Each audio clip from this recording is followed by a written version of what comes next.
Magandang araw po mga ka-recap. Ngayon naman po ay ating balikan ang isa sa pinakahihintay nating kwento ni Hunter Baphomet. Matapos nga nadalhin ni Song-on si Baphomet sa isang misteryoso at classified na lugar, ay ipinakita sa kanya ang mga artifacts ng mga namayapang mga hunter. At doon, ang tanging walang laman lang ay ang para sa Tower of Abyss at kay Hunter Raven. At doon din mismo, ay sinabi ni Song-on kay Baphomet, na ang lahat na pinatay niya sa Tower of Abyss ay mga criminal. Ayon kay Song-on, inimbestigahan ng World Alliance kung bakit ang mga tower, gates, at mga demonic beast ay lumalabas sa mundong ito.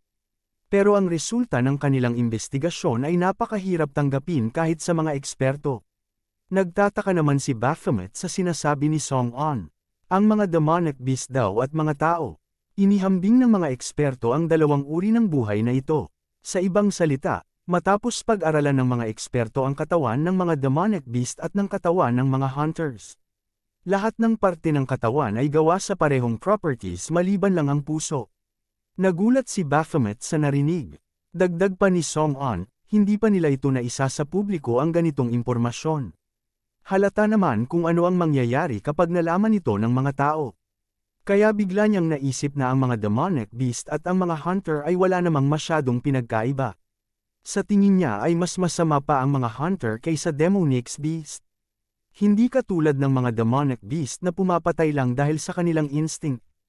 Ang mga hunter ay gumagawa ng kanilang mga krimen na may layunin at buo sa kalooban nila. Trabaho nila na hulihin ang mga kriminal na katulad nila. Pero si Baphomet daw na boss ng Tower of Abyss ay tinulungan sila. Hindi alam ni Baphomet ang sasabihin o isasagot kay Song-on. Pero naglakas loob siyang tanungin ito kung kailan pa daw niya nalaman ang tungkol sa kanyang pagkatao.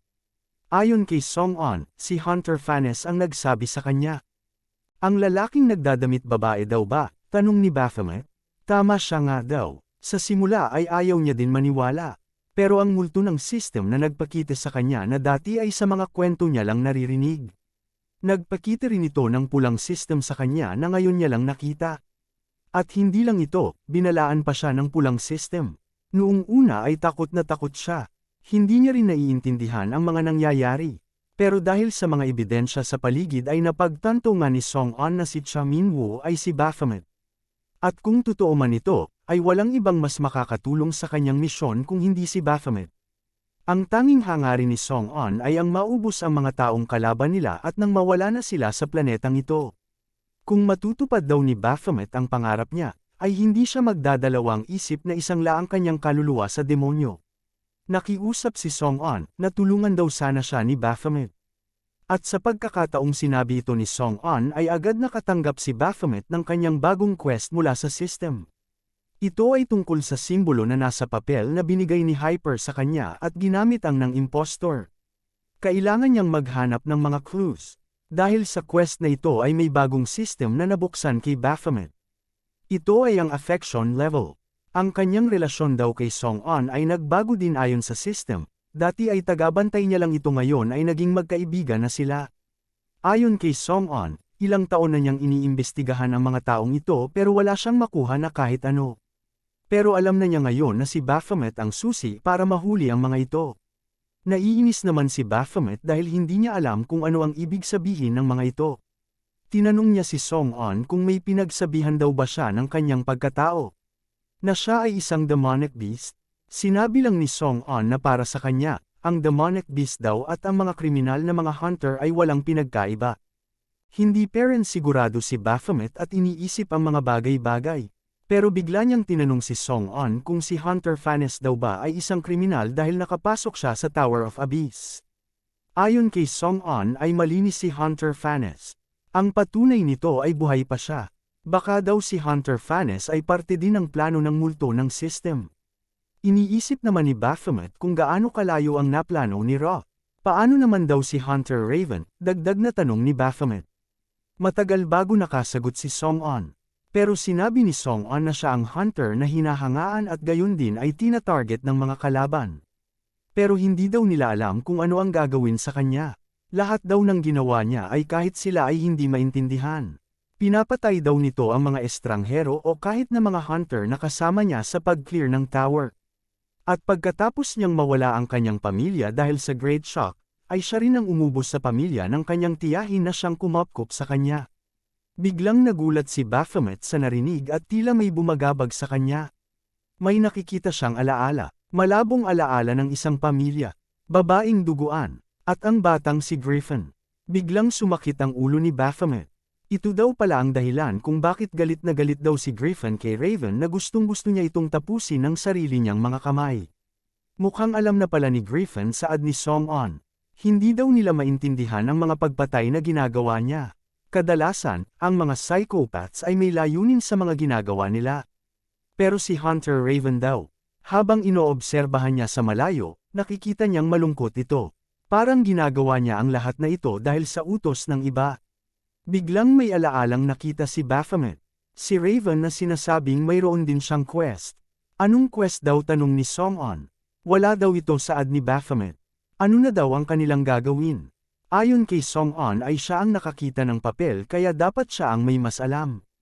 Pero ayon kay Baphomet, nakuha niya lang ito kay Hyper kaya hindi niya rin alam. Si Hyper at ang imposter na umatake sa Central Branch. Ayon sa imposter ay ginawa niya ito para mag-iwan ng malakas na impresyon. Parang napakawerdo naman gagawin niya ito para sa ganitong rason lang. Kulang daw ito ng esensya. Mukhang may dahilan pa ang ginawa niya. Peor kahit papano ay may nalaman sila. Ang layunin ng grupong ito ay ubusin ang mga tao maliban sa mga hunters. Mukhang naghahanap sila ng mga hunters na may parehong pananano sa kanila. Bigla namang nakaramdam ng hindi maganda si Song-on. Ayon sa kanya, ang radio signal ay nakajam sa lugar na ito kaya hindi sila makatanggap ng tawag. Kailangan nilang lumabas. Ano daw nagpinagsasabi niya? Ipaliwanag niya daw ito saad ni Baphomet. Si Hunter Agatha daw, tama nga ang hinala ni Song-on. Sa labas ng kalsada ay makikita na wasak na ang sasakyang maghahatid sana kay Hunter Agatha sa kulungan. Nakatali pa rin si Hunter Agatha pero wala siyang kaalam-alam kung ano ang nangyayari. Si Hunter Agatha ay ang hunter na may galit din sa mga ordinaryong tao. Biglang may kumuha kay Hunter Agatha sa sasakyan. Tinanong siya ng kumuha sa kanya kung maayos lang ba siya. Humingi ito ng pasensya dahil medyo naging agresibo daw sila pero kinakailangan daw ito dahil sa sitwasyon. Sino daw sila tanong ni Agatha? Sila daw ay ang mga grupo ng hunter na galit sa mga walang kwentang tao. Galit sila sa mga tao na mahilig ipaglaban ang kanilang karapatan kahit sila ay walang mga kapangyarihan. Galit sila sa mga kailangang iligpit. Galit sila sa mga maliliit na insektong katulad nila. Lahat daw sila ay kailangan iligpit. Tinanong niya si Agatha kung sang-ayon daw ba siya sa kanila. Pinakita ng misteryosong tao ang simbolo sa kanyang palad. Niyaya nila si Hunter Agatha na sumama sa kanilang grupo. Tinanong lang ni Agatha kung kailang daw nila ililigpit ang lahat. Sinabi naman ni Song-on kay Minwoo na isa itong emergency. Tatawagan niya lang daw ito kapag naareglo na ang lahat. Biglang tinanong ni Minwoo si Ma Song-on kung nagtitiwala daw ba talaga siya sa kanya. Hindi daw siya panig sa mga tao sa simula. Paano kapag nagwala siya at napagdesisyonan na maghari sa mundo? Huli na daw ang lahat para pigilan siya kapag nangyari ito. Ayon naman kay Song-on ay nanigurado na siya. At kapag hindi daw ito matagumpay ay siya mismo ang pipigil kay Baphomet. Isa pa, gusto naman daw ni Baphomet na malabanan siya. Ngumiti lang si Song-on at aalis na sana. Pero biglang may tumawag sa kanya. Si Hunter Valkyrie. Biglang lumuhod si Valkyrie sa kanya kaya tinanong niya kung ano ang nangyayari. Sinabi ni Valkyrie na arestuhin daw siya. Nakapatay daw siya ng isang S-rank hunter kaya arestuhin daw siya. Ilang beses na daw sinabi ni Song-on na natural lang ang nangyari at wala naman silang magagawa sa pagkakataong yon. Pero ayon kay Valkyrie ay ginamit daw niya ang skill na yun at sa isip niya ay ang tapusin si Hunter Nen. Ang Vanadi's Grace daw ay isang malakas na skill kung saan kahit ang gumagamit ang nalalagay din sa panganib. Siya daw ang tumapos sa buhay ni Hunter Nen.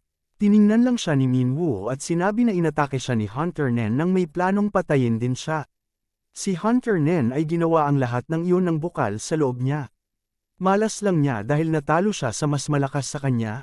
Ang plano lang ni Valkyrie ay ibigay ang lahat ng makakaya niya para basagin lang ang determinasyon ni Hunter Nen. Pero kung ang hinaharap na plano nila Hunter Nen ang tama, ay parang sinira na niya ang hinaharap na yon. Pero sinabi ni Song-on na mali siya. Tama daw na nakakagawa ng malakas na mga hunter ang colony. Kailan lang daw ay pumunta sa colony, may mga tao na gustong makapasok dito dahil ito ang dati nilang tirahan. Nabalitaan nila na malapit nang ibalik sa normal na tirahan ang colony at sinabi ng matanda na gusto niyang makabalik dito bago siya mamatay. Sinabi ni Song-on na ang prioridad nila ay ang mga tao. Kung pinanatili nila ang colony, hindi makakamtan ng mga tao ang pag-asang iyon. Kaya ang ginawa daw ni Hunter Valkyrie ay tama. Natahimik naman si Song-on at Minwoo sa reaksyon ni Valkyrie. Tinanong ni Valkyrie habang umiiyak kung tama daw ba talaga ang ginawa niya. Oo daw sagot ni Song-on. Biglang sumigaw at umiyak si Valkyrie na kinagulat ni Song-on at Minwoo. Biglang sinabi ni Song-on na kailangan na niyang umalis dahil sa isang emergency, siya na daw ang bahal kay Hunter Valkyrie. Galit na galit naman si Minwoo. Huwag daw siyang iwan dito. Walang magawa si Minwoo kung hindi lapitan si Valkyrie at sabihan na huwag na itong umiyak.